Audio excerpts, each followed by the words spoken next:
en passant par la révolution et le renouveau démocratique. Et donc, le docteur Boniaï a estimé qu'il faut rendre justice à cette région.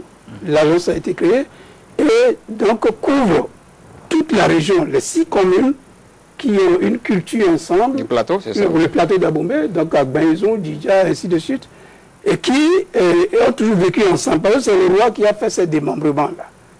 Sinon, Abomey était... Tout le plateau, là. Tout le plateau était Abomey. Mais c'est le roi, pour des stratégies de guerre, est parti créer un peu ces endroits-là, qui étaient même des cercles, au temps de la colonisation, et qui sont devenus donc des communes, avec le nouveau découpage du régime Pierre Bibi. Et donc, l'agence a été créée pour régler les problèmes vitaux de cette région-là. L'État béninois a commencé par la capitale, par Abomey, a débloqué une somme importante pour que Abomey puisse se renouveler. Et puis ensuite, l'État béninois a un deuxième projet qui est là, qui concerne la ville de Boïkon. La ville de Boïkon aujourd'hui, quand il y a une goutte de pluie, il y a tout dessert, l'eau de ruissellement qui quitte le nord et qui passe par Didja, Abomey, tout ça vient emporter tout sous son passage. Il y a aussi des hommes, les bâtiments, érosion. Donc Boïkon aujourd'hui, si rien n'est fait d'ici 10 ans, Boïkon n'existera plus. Très bien. Donc notre second programme, après la construction des 8 rues à Abomey, c'est d'assainir la ville de Boïkon. Justement, voilà. Dans la ville d'Abomey, peut-être pas tout le plateau encore, mais Abomey particulièrement, quels sont les différents projets initiés par l'agence et on en est où au niveau de l'exécution? Il y a la réhabilitation des 8 rues, donc, que nous avons divisé en 2 phases. La première phase, ça fait 7 km 600, entièrement pavé, éclairé, et puis assaini. D'accord? Et la deuxième phase donc, de cette portion de construction de rue, c'est, je crois, 7 km tout court que nous pensons construire en bitume. Parce que Abomey est un sol latéritique, dur, et où le bitume, par 2 cabinets, coûtera moins cher que l'enveloppe prévue. Et ça nous arrange parce que nous pouvons aller investir dans d'autres domaines. Oui, vous savez que la création même de cette agence-là, et ensuite votre action, ça sème le sillon des controverses. Vous savez précisément que les fils d'Abomey s'étaient déchirés sur cette option-là, pavé aux voies bitumées, Abomey seul ou toute la région. Aujourd'hui, est-ce que vous pourriez considérer que vous autres avez eu le dernier mot? Est-ce que sur des questions comme celle-là, celle que nous posons, l'agence l'a emporté théoriquement, puisque cela avait donné lieu à un grand débat? Ce n'est pas une guerre où quelqu'un va emporter sur quelqu'un, c'est une question de logique. Vous étiez là quand on a fait le 1er août à Lokossa. Vous savez que le périph' là, sur lequel l'armée a eu lieu le défilé, c'était pavé. Et vous avez eu droit au bitume, n'est-ce pas? Les populations ont dit c'est le bitume, où il n'y aura pas 1er août. Deuxièmement, vous êtes allé à Porte-Novo pour le 1er août de Porte-Novo, 1er août, le 1er août à Porte-Novo. Vous connaissez le tronçon, l'ancienne gare devenue maintenant, disons, le chantier de l'Assemblée nationale, à la statue du roi Tofa, c'était pavé. Maintenant c'est quoi? Bitume? Oui, tout à fait. Pourquoi nous allons passer par le pavé puis après arriver au bitume? Nous, on est plus intelligents. Nous allons directement au bitume. Très bien. Donc vous l'avez emporté sur la GTU, par exemple. C'est la GTU qui va exécuter. Mais il nous semble que sur c'est la GTU qui a la maîtrise du droit délégué. Très bien. Mais sur certaines choses, il paraît qu'il n'y aurait pas tellement accord ou entente entre l'Archa et la GTU sur certains aspects. Il n'y a pas une question d'entente. Moi, je représente le maître d'ouvrage. Je représente le ministère, le gouvernement. Et lui, il reçoit des ordres de moi pour exécuter, c'est tout. C'est ce que vous le dites. Oui, c'est une agence d'exécution. Il n'est pas le seul, n'est-ce pas? Il n'est pas la seule agence. Il y a plein d'agences d'exécution. Il s'est fait que c'est lui qui a gagné sur le marché, c'est tout. Très bien, je vous ai suivi personnellement quelquefois, vous avez mis beaucoup d'énergie et de force, vous avez dû aussi la voir par rapport aux entrepreneurs qui dans Abomey tardaient à fermer les caniveaux, à les refermer. Finalement, sur une question comme celle-là, vous avez eu gain de cause, ça a pris beaucoup de temps. Aujourd'hui, nous parlons de travaux, nous parlons de rues, de pavage de rues et d'assainissement dans la ville d'Abomey. Où en sont les travaux en gros?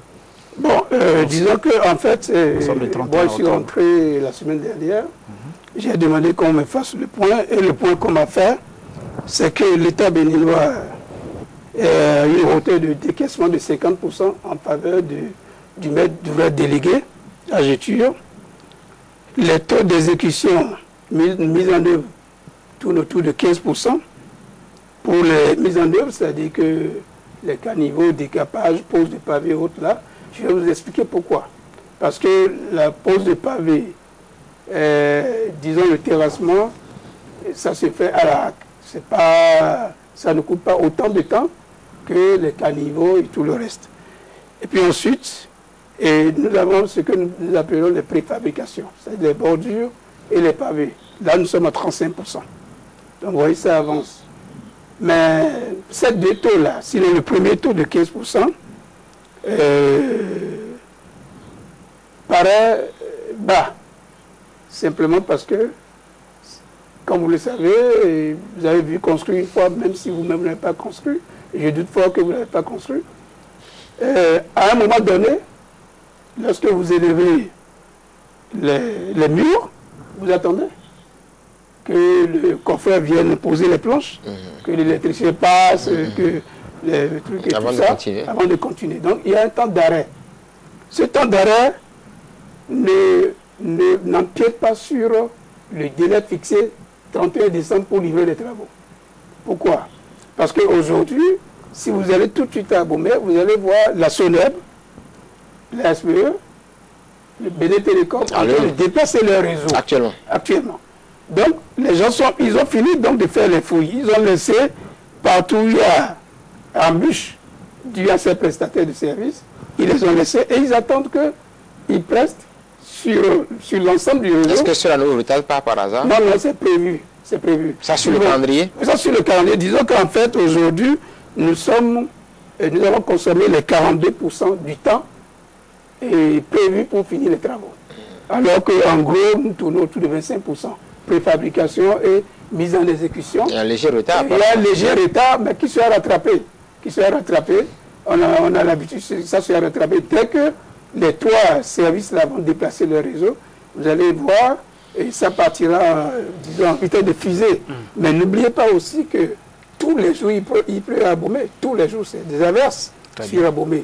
Et on ne peut pas faire des caniveaux, on ne peut pas couler des bétons sous les averses. Pourquoi avoir choisi de faire ces travaux-là en temps de pluie aussi? Non, on n'a pas choisi. On a démarré les travaux le 15 juillet. C'est supposé qu'il n'y a plus de pluie. Le 15 juillet, il y a la petite saison des pluies en septembre, octobre. La petite saison. Il y a eu une autre dégénération. Et pluviométrie, c'est ça? Il ne faut pas compter avec, avec ça.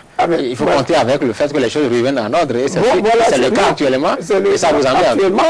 Actuellement, il ne pleut plus. Je crois que d'ici mardi, mercredi, je suis à Abomey pour un mois. Et nous allons donner un coup de pouce. Et je crois que, de toutes les façons, le calendrier prévu, 31 décembre, il y aura l'inauguration des 4 rues à Abomey, qui pleut une neige. Très bien. DG Archa, vous n'usez pas de la langue de bois, puisque les travaux sont à l'arrêt, vous expliquez que en gros c'était prévu. Non, c'est bon. Que c'était prévu. Oui, mais j'ai une autre question derrière. Combien ça coûte ces travaux-là? Combien l'État béninois met? En gros, ces travaux coûtent en gros, je crois, à peu près 6 milliards. Et l'État béninois? Pour les rues ou pour tout ce qui a fait? Non, pour les rues. Les 8 rues? Les 8 rues. Pour le moment, nous avons la première phase, va nous coûter à peu près 2 milliards 100 millions en TTC, en gros. D'accord? L'État a déjà décaissé 1 milliard. d'accord, par l'entremise de la BOAD. Parce que ne me demandez pas combien l'État a décaissé, combien la BOAD a décaissé. Oui. C'est l'argent de l'État qui est mis à notre disposition, qui se trouve dans la caisse de la BOAD. C'est l'État, c'est son argent. C'est pas un don.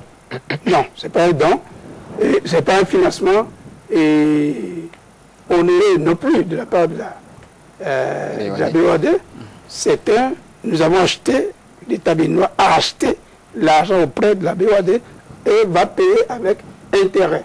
Donc, il n'y a pas de confusion possible. Oui. Ne me demandez pas combien... Ôtez-nous d'un doute, Maxime Prégis. Oui. Ce que nous autres avons appris, oui, c'est que l'État béninois devrait apporter environ 2 milliards, la BOAD directement 4 milliards. Est-ce que ce n'est pas vrai? Est-ce qu'à ce jour, des 2 milliards que l'État béninois doit libérer contre partie, est-ce qu'il les a déjà libérés? Est-ce qu'il a libéré une partie tout le monde? Pourquoi vous n'allez pas chercher des problèmes là où ils ne sont pas? Il vous a dit que l'État a déboursé 50% de ce qu'il doit débourser sur ce tronçon-là, dans cette phase-là. 50%. D'accord? Et que la mise en exécution est couplée de préfabrication et de travaux tourne autour de 25%. Pourquoi vous voulez que... Il ne sera pas dit que l'État béninois, à ce jour, n'a rien libéré du tout. Ah, du tout. Jamais, il ne sera pas dit, jamais. Si quelqu'un le dit, donc c'est qu'il est totalement ignorant. Oui. Alors Maxime vous dit, oui, à part les travaux pour les 8 rues dont vous parlez, dont une première partie concernant 4 rues, c'est pratiquement fini, là, comme vous le dites, en tout cas d'ici au 31 décembre. Et toute la réhabilitation de la cité historique d'Abomey, est-ce que vous avez déjà l'étude qui a été faite? Non. Est-ce que vous avez une idée globale de l'ensemble des travaux à faire dans la cité historique et combien ça doit coûter en gros? Parce qu'on ne peut pas commencer un travail sans faire de la prospective pour l'ensemble et aller pas à pas. Non, mais c'est vrai, mais en fait, c'est en cours. Parce que nous avons chargé, qu'il a accepté d'ailleurs, le maire d'Abomey, qui est le président de l'UCOS, donc le président de tous les autres maires. La commune des Zoux, oui. La commune du Zoux. Nous lui avons demandé, il a accepté, et il a commencé. Et nous lui avons dit de nous faire venir tous les PDC des autres communes, des 6 autres communes. Le PDC, c'est le coût chiffré des travaux de réhabilitation de chaque commune. Voilà, donc, nous lui avons demandé ça. Il a déjà envoyé celui d'Abomey, le PDC d'Abomey, et il dit qu'il va essayer donc de collecter les autres qui vont nous porter. Nous avons demandé un cabinet de chiffrer. Pour le moment, nous voulons réhabiliter 8 rues, 6 milliards. Nous avons réhabilité le palais du roi Akaba, à peu près à 350 millions. Nous avons demandé des études pour